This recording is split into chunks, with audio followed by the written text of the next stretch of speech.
ఈ పోహా అటుకులు ఉంటాయి కదా, వీటిని ఫ్రై చేస్తున్నా. ఎట్లా చేసుకోవాలో చూపిస్తా. డీప్ ఫ్రై చేయను, షాలో ఫ్రై చేస్తా.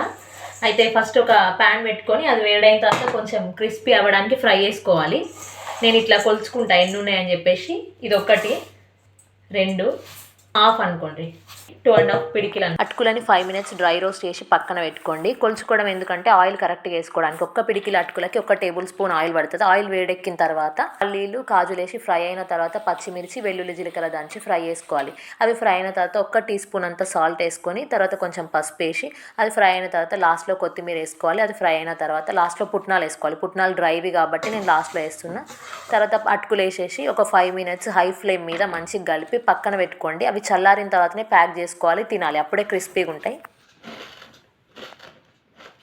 చాలా టేస్టీగా ఉన్నాయి. ఇండియాకి వెళ్తున్నాం, జర్నీలో తినొచ్చు అని చెప్పి పోహా మిక్చర్ చేసిన. ఇట్లా ప్యాకింగ్ కోసం టిష్యూ పేపర్లు వేసుకోవాలి, ప్లాస్టిక్ కవర్లో ప్యాక్ చేసి సీల్ చేసుకోవాలి, అంతే.